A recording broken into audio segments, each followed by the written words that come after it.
I apologize that I'm about to film a nature video in a techie room, but needs must. Here is a little bit of nature to get you by while I'm doing it. This is behind our school, by the way. Gorgeous. Hello, it's Doris with All the Books, here with a very exciting announcement. It is the fifth anniversary of the Book Naturalists book club in 2025. Oh my gosh. Wow. I have loved doing this with Heidi from My Reading Life. We've read some great books and I feel like really embraced the intersection of nature and science writing and diversity, and it's just been wonderful. This year we wanted to do something a little different. So, I mean, it doesn't look different yet. Here is my zine. I will try to link it below if you want to download it. 2025 reading list, Book Naturalist Book Club. It is the year of the wood snake in 2025. So I'm living here in China, so I'm really into the Chinese New Year now, the Lunar New Year, if you're in different parts of the world.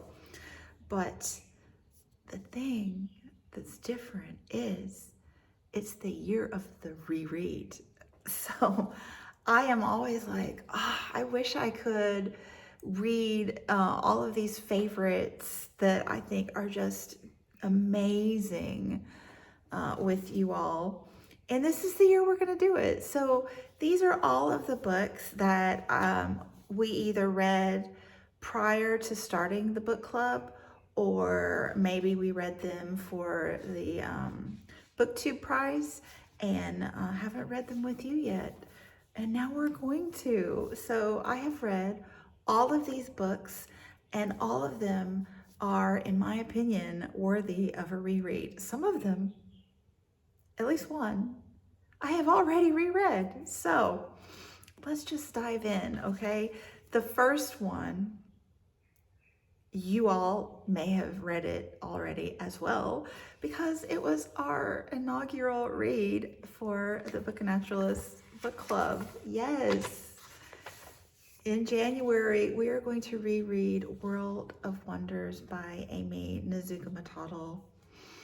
So good. These are kind of little mini essay / vignettes about the wonders of our world. And Amy is a poet foremost, so her prose is very lyrical and beautiful. Okay, gorgeous. Next up, in February, we will read Spillover by David Quammen. David Quammen is one of my favorite science writers, and this one focuses on zoonotic diseases, which are diseases that originate in animals and spill over into humans. And I find this absolutely fascinating. This is the one that I have read at least twice, maybe even 3 times if I'm being honest. I don't know. If you've been on my channel very long, you know I find medical and disease-related literature very interesting.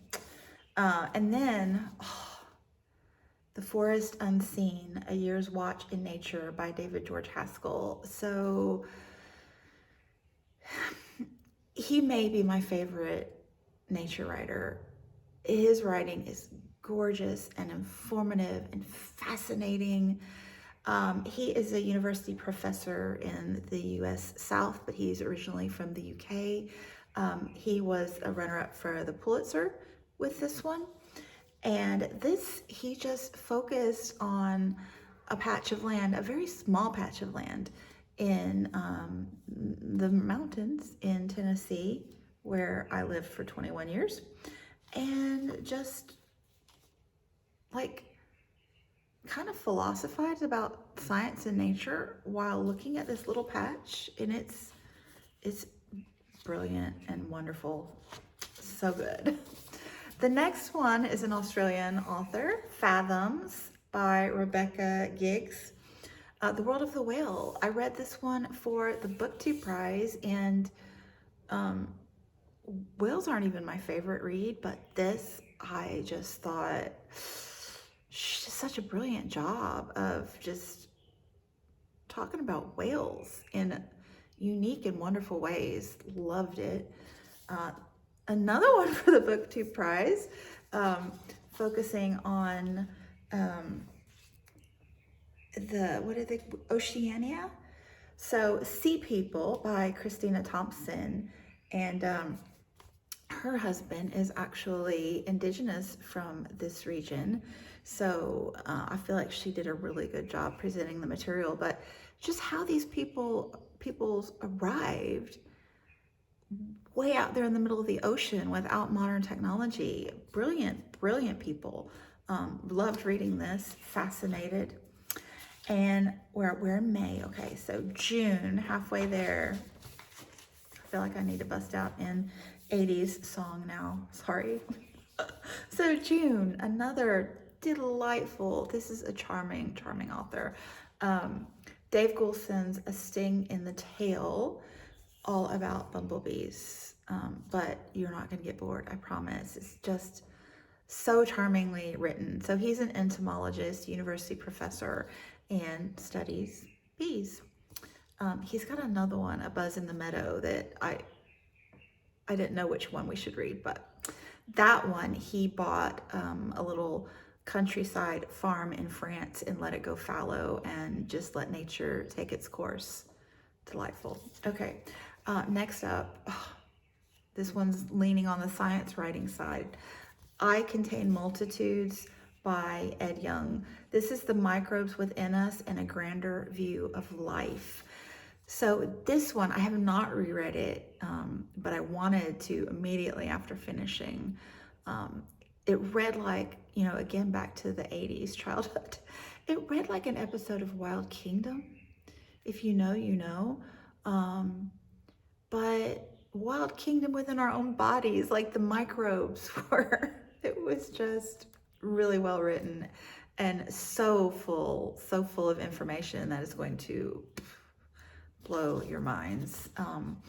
Then August, we are going to read The Invention of Nature, Alexander von Humboldt's New World by Andrea Wolf. So this is a prominent naturalist from the Victorian era, I guess.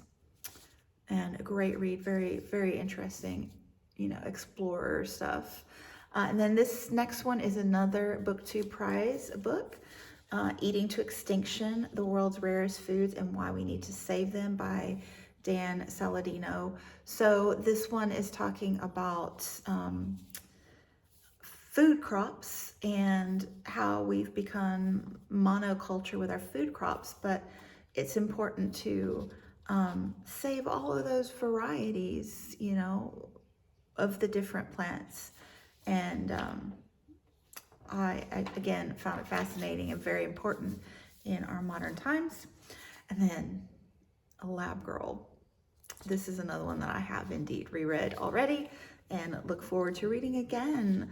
So Hope Jaron is a botanist, and this is it starts in her elementary years with her dad, who was, I think, a chemistry professor, a lab technician at least, and just how she became a scientist herself and how, as a woman, the obstacles she faced, and just in general with establishing yourself as a scientist. It's not easy. It's not easy. And then next up, the much beloved Braiding Sweetgrass, Indigenous Wisdom, Scientific Knowledge, and the Teachings of Plants by Robin Wall Kimmerer, who is herself an Indigenous professor. And this is gorgeous. It's absolutely gorgeous. And she speaks from her heritage and also as a mother and single mom, but all about, the science from her perspective, the science of plants and nature and the world. And then last up, another Pulitzer Prize winner, The Sixth Extinction, A Natural History by Elizabeth Colbert. And this one is written kind of in essay form and just immensely readable and interesting. So we hope that you will join us for the Book Naturalists Book Club in 2025, because trust me, these reads are going to be amazing. I know, they are amazing. Okay, thanks so much for watching, and I'll be back soon. Bye.